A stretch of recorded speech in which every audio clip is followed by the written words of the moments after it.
এখন ৪ মাস পর আপনি শারীরিক এবং মানসিকভাবে কেমন আছেন? প্রস্রাবের তো ডেইলি মনে হয় ৩০ বারের হচ্ছে। জি, ওই জায়গায় চলিয়ে আছে ৫-৪ বারে।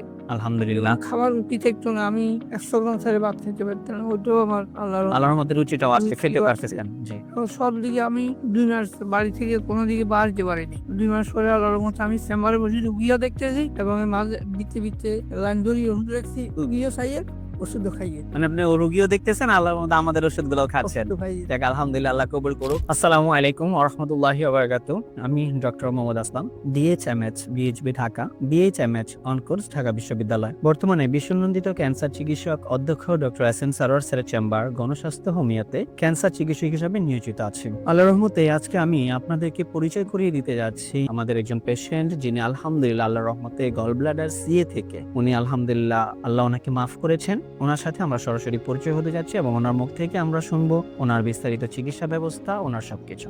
আসসালামু আলাইকুম, কেমন আছেন আপনি? ভালো আছে। স্যার, নাম জানি কি আপনার? মানিকলাল চক্রবর্তী। স্যার, আপনার বাবার নাম কি? আমার বাবার নাম হরিপদ চক্রবর্তী। হরিপদ চক্রবর্তী। আপনার মায়ের নাম? কুমোদিনী চক্রবর্তী। কুমুদিনী চক্রবর্তী। আচ্ছা স্যার, আপনি যে গ্রামটাতে আছেন, গ্রামের নামটা কি স্যার? আমার গ্রামের নাম হলো মোহাম্মদপুর। ইউনিয়ন? ইউনিয়ন ৪ নম্বর রামনগর ইউনিয়ন। ৪ নম্বর রামনগর ইউনিয়ন। থানা? দাগনভূঞা। দাগনভূঞা থানা। আর জেলা? ফেনী। ফেনী জেলাতে আছে। স্যার, আপনি সর্বপ্রথম কি সমস্যা হয়েছিল স্যার? আমি একটু আগে বলি যে আপনি কিসে যেন আছেন, কি পেশায় আছেন স্যার আপনি? আমি একটা পল্লী চিকিৎসক হিসেবে আছে দেশে। পল্লী চিকিৎসক হিসাবে দেশে আছেন? দেশে আছে অনেক দিন কিন্তু প্র্যাকটিস করি।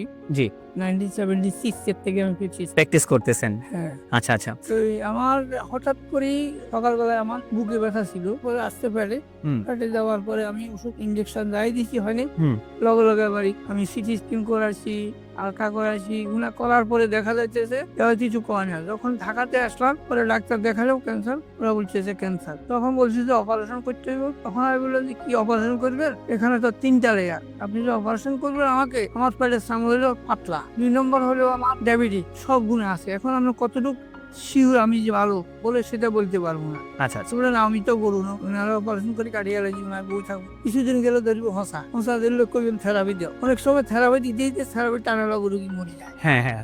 ঠিক আছে। জি। এবং দাঁত হয়ে যায়, সুর হয়ে যায়, আমি অপারেশন করবো না। তখন আর ছেড়ে বললাম চলো বাড়ি চলো। বাড়িতে যাওয়ার পরে এক লোকের কাছে উনি আমার বাবা হচ্ছে এই ডাক্তার সাহেবের ইয়ে পাচ্ছে।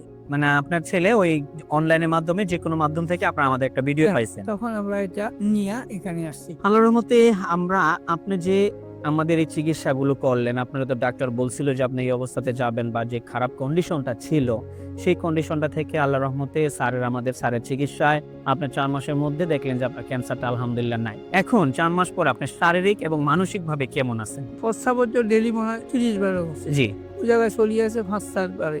আলহামদুলিল্লাহ। খাবার রুচি থাকতো না। আমি ১০০ গ্রাম ছাড়া ভাত খেতে পারতাম না। ওইটাও আমার আল্লাহর রহমতে রুচিটাও আজকে রুচি খেতে বাড়ছে। পারতেছেন। জি। তো সব দিকে আমি ২ মাস বাড়ি থেকে কোনো দিকে বাড়তে পারিনি। ২ মাস পরে আল্লাহর রহমতে আমি চেম্বারে বসে রুগীও দেখতেছি এবং এর মাঝে ভিত্তি লাইন ধরিয়ে ওষুধ রাখছি। রুগীও খাইয়ে, ওষুধও খাইয়ে। মানে আপনি রোগীও দেখতেছেন, আল্লাহর রহমতে আমাদের ওষুধগুলোও খাচ্ছেন। ওষুধও খাইয়ে। যাক আলহামদুলিল্লাহ, আল্লাহ কবুল করুক। আলহামদুলিল্লাহ, আমরা ওনার জন্য সর্বোচ্চ দীর্ঘায়ু কামনা করি। আল্লাহ তাআলা ওনাকে যেমন আজকে মাফ করছেন, ওনাকে যাতে মৃত্যুর আগ পর্যন্ত আল্লাহ অন্তত সমস্ত প্রকার রোগ থেকে, অন্তত ক্যান্সার থেকে যাতে মুক্ত রাখেন, আমরা সেই আশায় আছি।